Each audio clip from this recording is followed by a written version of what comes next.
In 2018, at the beginning of my real estate career, I took the time to explore our city and I wrote a series of articles featuring the historic homes of Lincoln, Nebraska.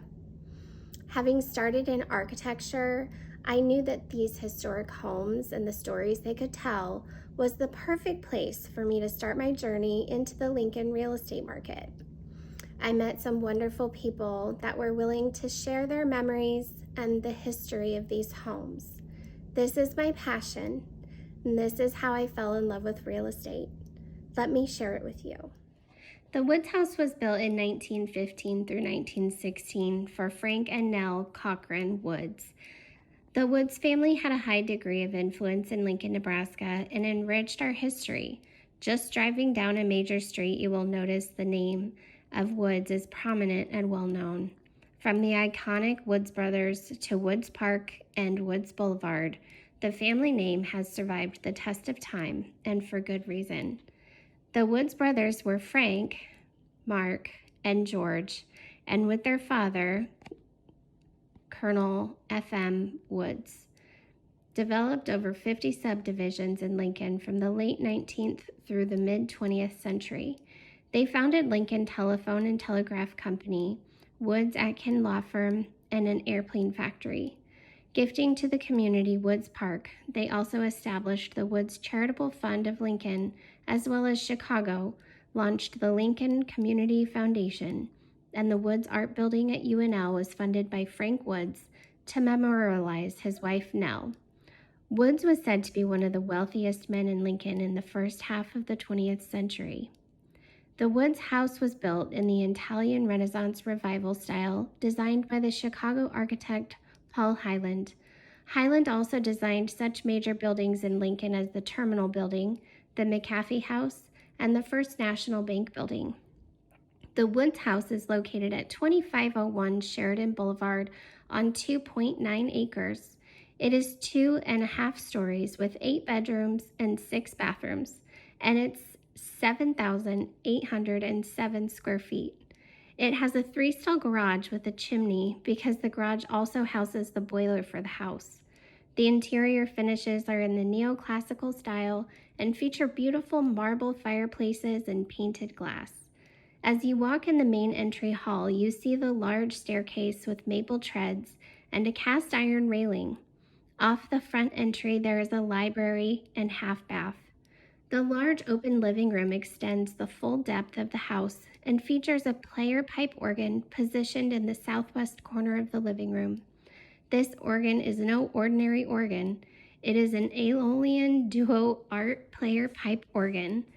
The organ's console is found in the living room, and its pipes are encased behind tapestries at the landing to the second floor, and the motor and service are located in the basement. A rare organ in Nebraska, the only other was in Jocelyn Castle in Omaha, Nebraska, but it no longer operates. The large sunroom contains hand-painted windows and a working fountain.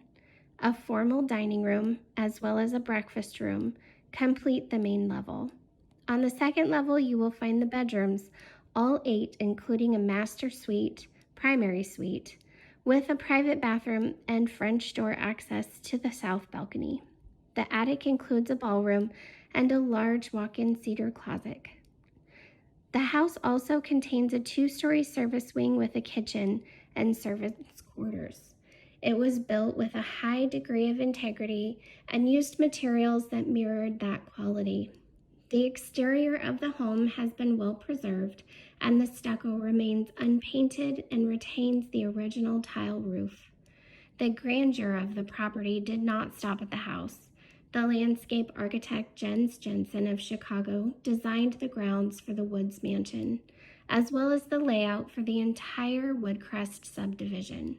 Such features of the Jensen's work are the naturalistic pond and the stepping stone paths, the open field grass area in the backyard, and the original brick driveway.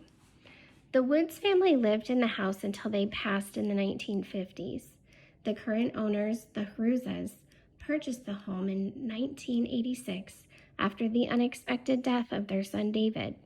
In 1985, when the Woods house was up for sale, David urged his parents to buy it. Him and his mother dabbled in remodeling and restoring, and he was looking for a renovation project they could do together. After making an offer that was refused, they had moved on from the home. But after the passing of their son, they decided to purchase the house in his memory. After a while, they began restoring the home to its original beauty, going through each room, sanding, stripping, and scrubbing, finding the work therapeutic, and finding peace in honoring David this way. The Haruzas are responsible for unearthing the original stepping stones and pond that Jens Jensen had created long ago and restoring the Aeolian organ to full operation. I think it's safe to say that under the current ownership, this historical home has been restored and the unique features that may have otherwise been lost have been brought back to life. Thank you, David, Joan, and Tom Haruza.